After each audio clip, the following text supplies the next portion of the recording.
सद्गुरु के सानिध्य में, सद्गुरु के सानिध्य में, सद्गुरु के सानिध्य में, समर्पण के संस्कार में आ जाती है जब कोई आत्मा, तो घट जाएगी उसके जीवन में अनुभूतियाँ।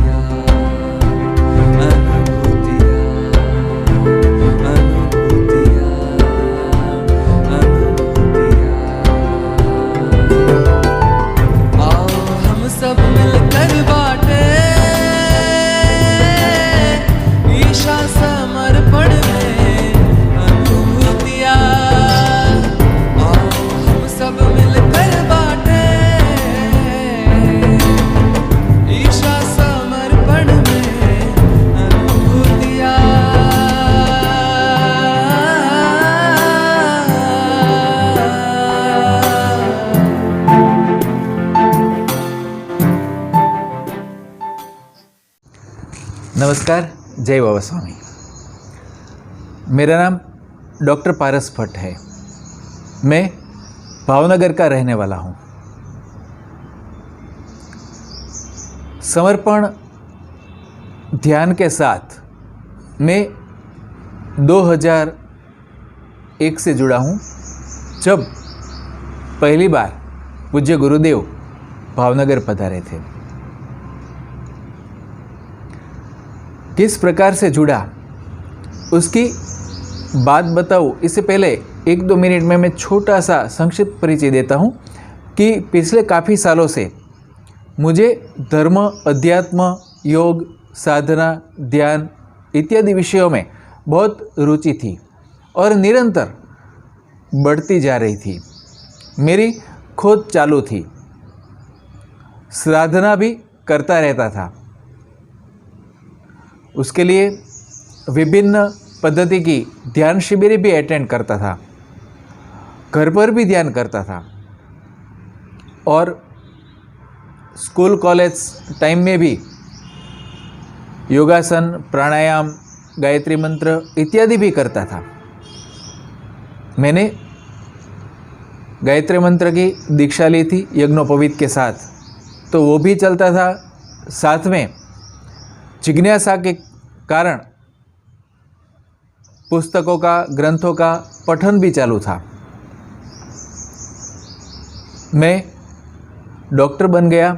उसके बाद प्रैक्टिस के साथ साथ कॉलेज में पढ़ाता था, आयुर्वेद कॉलेज में और यूनिवर्सिटी में नेचुरोपैथी के विद्यार्थियों को, योग के विद्यार्थियों को विभिन्न तरह से। कुछ बातें जानी थी, लेकिन कुछ बातें मेरे लिए सिर्फ किताबें तक सीमित थी। जैसे कि कुंडलिनी योग। कुंडलिनी योग के बारे में पुस्तकें पढ़ी थी, लेकिन उसका अनुभव नहीं था, अनुभूति नहीं थी। दूसरी बात, जीवंत गुरु का महत्व समझ में आता था, लेकिन कोई जीवंत गुरु तक मैं पहुंच पाया नहीं था। हाँ, एक बात ज़रूर थी कि श्री राम शर्मा आचार्य जी से गायत्री मंत्र की दीक्षा ली थी, लेकिन उस समय मैं स्कूल में पढ़ता था, छोटा था, तो पहली और आखिरी मुलाकात हुई। उसके बाद गायत्री मंत्र, उनके प्रवचन पढ़ना, सुनना वो सब चालू था, लेकिन मुलाकात नहीं हुई थी। उसके बाद तो जब मैं कॉलेज में था उस समय दौरान उन्होंने देवता त्याग कर दिया। तो वर्तमान समय में कोई जीवंत गुरु के सानिध्य में नहीं था। हाँ, ध्यान साधना करवाने वाले संतों को भी मिलता था, कई कथाकारों से भी मिलता था, सब कुछ बातचीत, सत्संग चलता था, अध्ययन चलता था, लेकिन खोज चालू थी। तो अब मैं बात करता हूँ 2001 की। 2001 के मार्च महीने की 14 तारीख थी और उस समय तो मैं पिछले कई सालों से गवर्नमेंट में मेडिकल ऑफिसर के रूप में कार्यरत था और मेरी वाइफ जो है वो भी आयुर्वेद डॉक्टर है, तो वो प्रैक्टिस करती थी। तो रात को जब मैं मेरी वाइफ के क्लिनिक पर गया उनको लेने के लिए, तो साथ में मेरा बच्चा था जो कि 3.5 साल का था। तो उसने कहा कि घर नहीं जाना है, अभी तख्तेश्वर मंदिर जाना है। तो हमने कहा चलो ठीक है। तो हम मेरी वाइफ के क्लिनिक से बच्चे को लेके तख्तेश्वर मंदिर की ओर जाने के लिए निकले। रास्ते में एक हमारी डॉक्टर मित्र थी, वो मिली, तो वो भी साथ में बोली। तो रास्ते में क्या हुआ, एक रूपाणी सर्कल करके जगह है, वहाँ तक पहुँचे और बच्चे ने कहा अब नहीं जाना है तख्तेश्वर, अभी नहीं जाना है, रुकिए। तो हम लोग रुक गए। अब क्या करें, ठीक है। तो हमारी नज़र पड़ी सामने एक बैनर के ऊपर, वहाँ लिखा था कुंडलिनी जागृति की नई ध्यान पद्धति, पूज्य सद्गुरु स्वामी शिव कृपानंद जी। और तारीख थी 15 मार्च से 22 मार्च। और जो स्थान था, जो हॉल था, वो बताया था। तो हमने सोचा अरे वाह, कुंडलिनी जागृति शिविर है। ठीक है, ये नाम तो हमने सुना नहीं है सद्गुरु स्वामी शिव कृपानंद जी का, लेकिन चलो चलते हैं। तय किया कि हाँ, कल सुबह का टाइम था, सुबह 6 से 8:30 का टाइम था। तो हमने सोचा कि चलो कल जाते हैं वहाँ पर। जैसा ही निश्चय किया, संकल्प किया कि बच्चे ने तुरंत किया हाँ अब चलो तख्तेश्वर जाना है। तो हम लोग तख्तेश्वर गए, वहाँ पर बैठे, बातचीत की आधा घंटा 1 घंटा, उसके बाद वापस आए। तो वो क्या था, बैनर में शिविर के लिए कॉन्टैक्ट नंबर दिया था, लेकिन रात में देर हो गई थी, तो उस समय फ़ोन करना उचित नहीं लगा। तो दूसरे दिन सुबह 5 साढ़े 5 बजे मैं हॉल पर पहुंच गया। तो वहाँ पर कुछ स्वयंसेवक थे, कुछ टेबल लगे हुए थे, कुछ चेक कर रहे थे और प्रवेश दे रहे थे। तो मैं जैसे ही हॉल में प्रवेश करने लगा तो एक स्वयंसेवक ने मुझे रोका और कहा कि आपका वो बताइए, आपका एंट्री कार्ड दिखाइए। मैंने कहा ऐसा तो मेरे पास नहीं है, मैंने तो कल रात को देखा ये। तो उन्होंने कहा नहीं तो फिर आप वापस जाइए, यहाँ पर तो शिविर होने वाली है, उसका प्रचार काफ़ी दिनों से किया गया है और उसके लिए 700 फॉर्म आ गए हैं, और वो फॉर्म है उसका वो एंट्री पास दे रहे हैं बैठक नंबर के साथ, वो लेके आना है। अगर आपने फॉर्म ही नहीं भरा है तो कुछ नहीं हो सकता। तो मैं फिर वापस जाने लगा। तभी मेरा एक विद्यार्थी मिला जो कि नेत्रोपैथी और योग का विद्यार्थी था। उसने कहा सर आप मैंने कहा हाँ, मैं ये बैनर कल रात को देखा तो इसलिए आया था, लेकिन पता चला कि ये तो फॉर्म हो गए हैं कंप्लीट और सब कुछ तय हो चुका है, तो मैं लेट हूँ। तो उन्होंने कहा नहीं, आयोजक है वो हमारे परिचित है, आप रुकिए मैं कुछ करता हूँ। तो आयोजकों में से किसी से वो मिला और बात की। तो उन्होंने कहा हाँ तेरे सभी फैमिली मेम्बर्स ने फॉर्म भरे हैं ना? तो बोला हाँ सबको आ गया। नहीं, आज मेरे फादर नहीं आए, उन्होंने कहा कि कुछ मुझे तबीयत ठीक नहीं रही है, आप सब लोग जाओ और मैं यहाँ आराम से सोता हूँ। तो उन्होंने कहा अच्छा ठीक है, ऐसा कर तेरे फादर का जो पास है ना वो फॉर्म के ऊपर वो ले ले और इस सीट पर सर को बिठा दे। तो फिर उस तरह से मुझे अंदर एंट्री मिली। बहुत अच्छी व्यवस्था की गई थी, बहुत सुंदर व्यवस्था की गई थी। वो पूरे हॉल में 700 स्क्वायर वो बनाए थे और उसके ऊपर बैठक नंबर दिए थे, जो उस कार्ड से मैच करे उस नंबर पे बैठना था, 1 नंबर से 700 नंबर तक। तो 700 फॉर्म थे, 700 शिविरार्थी थे, उसके 700 प्रवेश कार्ड बने थे और पूरे 8 दिन उसी स्थान पर बैठना था। तो उस दिन एंट्री मिल गई। पूज्य गुरुदेव का आगमन हुआ और शिविर शुरू हुई। जब गुरुदेव बोलते थे बहुत अच्छा लग रहा था।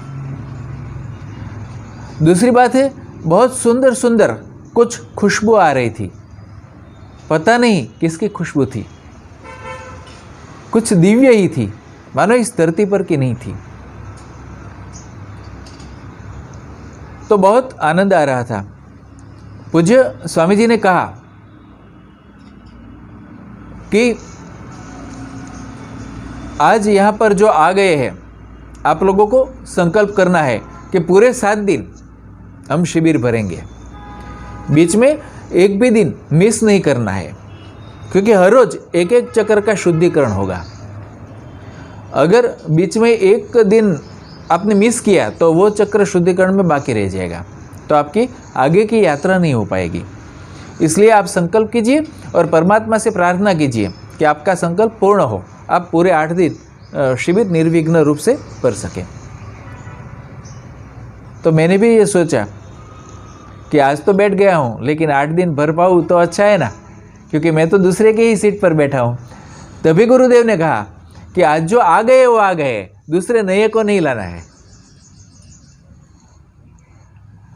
तो ये भी हो गया, 8 दिन की वो फिक्स हो गई सीट। तो संकल्प किया कि 8 दिन जाएंगे।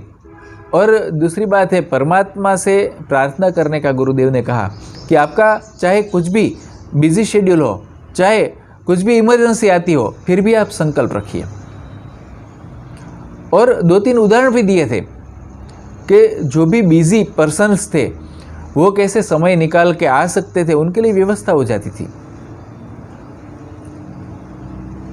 यहाँ तक कि एक ग्वालन थी, तो उसके जो भैंस इत्यादि थे उसके दूध दोहने का समय उस शिविर के समय था।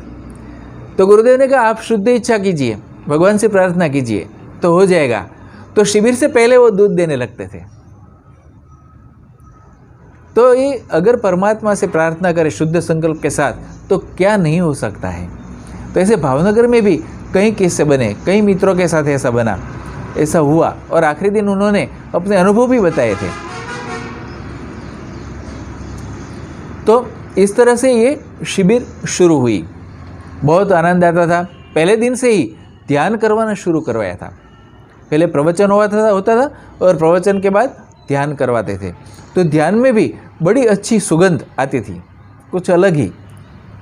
अंदर से ही हमें कुछ अलग सा महसूस होने लगा था, कुछ जैसे हमारे भीतर दिव्यता खिलने लगती हो। तो 1 दिन 2 दिन, हाँ, गुरुदेव ने एक बात बताई कि उनके ध्यान में, उनके स्वप्न में 3 संकेत आते थे। और पशुपतिनाथ के बारे में बताया, शिव बाबा के बारे में बताया, जो कि भावनगर के थे। हमारे लिए बहुत आनंद की बात थी, सभी भावनगर वासियों के लिए, कि दादा गुरु शिव बाबा भावनगर के थे।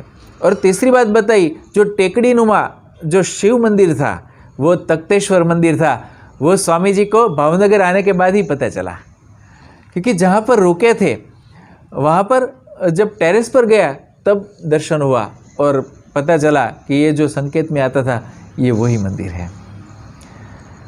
और गुरुदेव ने बताया साथ में कि शिव बाबा ने जब कहा था कि मैं भावनगर का रहने वाला हूँ, तब उन्होंने कहा था कि तू जब दृष्टि मात्र से जागृति कर सके उसके बाद भावनगर में शिविर जरूर देना, क्योंकि वहाँ कुछ आत्माएं तेरा इंतज़ार कर रही है। हमारे लिए बहुत आनंद की बात थी, अंदर भीतर से बहुत आनंद उछलने लगा कि नहीं, भावनगर के साथ ये संबंध है दादा गुरु का, और ये समर्पण ध्यान का, ये समर्पण ध्यान पद्धति जो है, तब कुंडलिनी जागृति की नई पद्धति नाम से पहचानी जाती थी। तो इस तरह ये शिविर शुरू हुई और बहुत दिव्य भाव भीतर से उमड़ रहा था, बहुत भाव, आँख भीगी हो जाती थी, आँख नमी हो जाती थी, आँख में आंसू आ जाते थे जब गुरुदेव अपने गुरुओं के बारे में बात करते थे, अपनी अनुभूतियों के बारे में बात करते थे। और विशेषता ये थी कि ये कोई पुस्तकों से बात नहीं करते थे, लेकिन अपने जीवन के अनुभव के साथ बता रहे थे, अपनी सच्ची अनुभूतियाँ बता रहे थे। वो सीधी हृदय से बोलते थे तो सीधी हृदय को छू लेती थी ये वाणी। तो बहुत आनंद हो रहा था, साथ में मिलने की इच्छा होती थी कि गुरुदेव से मिलना हो जाए, अगर बातचीत हो जाए, उनके बारे में मैं और कुछ जान पाऊँ तो बहुत अच्छा रहेगा। लेकिन गुरुदेव को मिलने की मनाही थी।